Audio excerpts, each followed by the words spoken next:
everyone. This is Elliot Serrano and Jose Melendez coming to you once again from Dreamland Comics in Schaumburg, Illinois, here on the Comic Culture Warrior video channel. Okay. By the time you see this, you will have seen what happened in last week's Last Rants. So I have made a vow that another one to add besides the vow of never talking about politics. No, yes, well, but you know what? Outside of politics, because when you see Last Rants, if you don't know what I'm talking about, watch Last Rants from last week. But I'm just gonna have my opinions, and you know what? If you don't like it, tough. Now, mind you, that's not to say that my opinions will probably be as vociferous as Mr. Melendez's are, and I might not be as strident as Jose can be, but I also understand that many of you have said you've been very supportive of us having our opinions, and I know you enjoy it when this guy rants. So, why should you get to have all the fun, really? I got shit from my Old Man Logan Oh, but that Old Man Logan review, I gotta say, I Twittered that baby. I linked it everywhere I could. One of the best reviews. I loved it. I just simply loved it. And you were talking about how it was going too long. You should have kept. I wanted you to keep going, man. It was, as Rob Blagojevich, our former governor, would say, fucking golden. It was golden. It was the best review of the book ever out there, really. So, in either case, so thank you for those who said, "Hey, have your opinions." And you guys have also you answered from last week. You answered our request to give us topics to talk about in Last Rants. So we've read them. We'll go through them. And yes, I guess the more prevalent thing was they really want us to talk more about the industry. I was also asked. People were asking me to talk a little bit more about writer issues, like what writers do. Well, that's what they're asking. And although I did answer some questions on the site, on the board, so whatever. Yeah, well, the whole industry thing. That's why, like 2 series of videos ago, I'm like, well, if you want to talk about the industry, let us know what you want us to talk about specifically, because I kind of find it all boring. Yeah, that's I guess the big thing. No, you do make a point. It's one thing to talk about the industry. It's another way to come up with kind of an interesting angle in a way that we can talk about it where you guys find it interesting. I mean, right. you get into the numbers and you get into all this behind-the-scenes stuff, and unless you're a total nerd about it, you're going to find it boring. And the average comic book fan's going to, tune in for us for the first 3 minutes and then tune out. So understand, we're always trying to come up with an entertaining way of approaching these topics. So, all right. Let's jump into a review real quick. Blackest Night, the Blackest Night event continues in Blackest Night Superman number 2. This is the one series outside of the main Blackest Night event. This is the one series I'm enjoying the most, just because I really feel that James Robinson is really getting a good handle on the potential that how something like Blackest Night would affect Superman.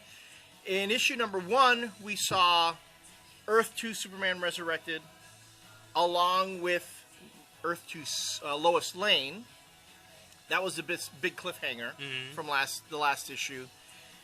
And then we had Connor Kent and Crypto also trying to fight their way past all the Black Lantern chaos that they're causing. So we jump right into in issue number 2, where Kal-El is fighting Superman, and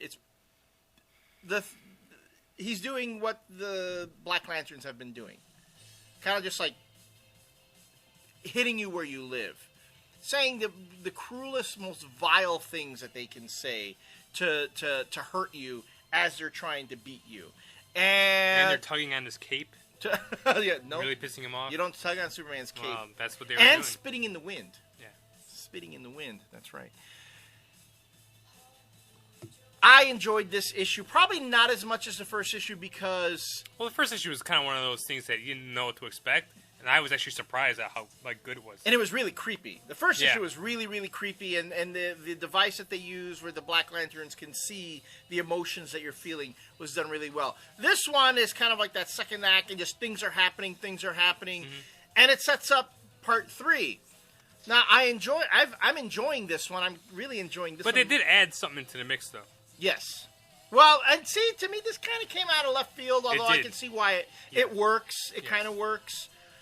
I was kind of thinking the same thing, why, and then you think about, Yeah. I mean, okay, spoilers. If you haven't read Blackest Night Superman #2 yet, we're going to get into some spoiler territory here, so stop now if you haven't read it. We're going to get into spoilers for every book that we ever talk about, so we don't have to do spoiler alerts Yeah, anymore. just... If you're going to watch a 13-minute review of one book, chances are that there's going to be 1 or 2 spoilers in there. True that. Psycho Pirate shows up. I mean, kind of like, right, bam. Out of nowhere. Out of nowhere. And I remember when that was like kind of a what the fuck moment for me as I'm flipping through the pages. I'm like, huh? Because it's not like the Psycho Pirate and Superman share any sort of history. Mm-hmm. So when he shows up and but they do share Crisis. Well, everyone shares Crisis. Although I would think Barry Allen really shares more with the Psycho Pirate than Superman. Yeah. Anyway, you wonder why is he there, and then as things start happening in Smallville, then you understand why the Psycho Pirate is in this story, where he's playing on people's emotions. He's really doing kind of doing like a Necronomicon type dealio. Like, I was reading this, I'm like, this is sort of thing that happens in Army of Darkness when you think about it. That's what it felt like to me. Nonetheless, still fun. And the one thing, if anything, I'm a little disappointed in, so much is happening in Smallville, it's not until you get near the end of the story that you get to see what's happening with Supergirl. Yeah. Back on Kandor, and her father being resurrected. I'm wondering if they're going to save all that for the last issue, or if this miniseries is going to tie into something else. They're setting something else going on. Or maybe this story will tie in with the Supergirl story, and they're telling them at the same time, and then they're going to converge at the end. Yeah, who knows? Still, I enjoyed it. Very solid. The artwork in this issue was stellar, too. It held up really well. Eddie Barrows. The character designs for the Black Lanterns is just really, they're creepy as all hell and cool. Mm-hmm. And I just really enjoyed this issue. Of all the miniseries right now, all the miniseries tie-ins with Blackest Night Superman is not only the one that I enjoy the most, is the only one I'm actually buying. I've been reading the others, but I'm really buying this one. Yeah, well, I mean, it was a solid issue. Like I said, it wasn't. It wasn't as awesome as the first one because, again, we weren't expecting anything from the first one, but it moves the story along and actually is getting somewhere, and it's just not running in place like a fucking another bunch of miniseries. And it's another company that we always talk about. And it's only a 3-issue mini. So and it's $2.99. And it's $2.99. So it's like bam, bam, bam. Yeah. Get a nice quick story moving along, and it's not wasting any time getting anywhere. So which is nice. It is very nice. I'm really enjoying it. So on that note, we'll close this first segment, and when we come back, we're going to jump into an independent book, one that you might or might not have heard of. Hope to see you then.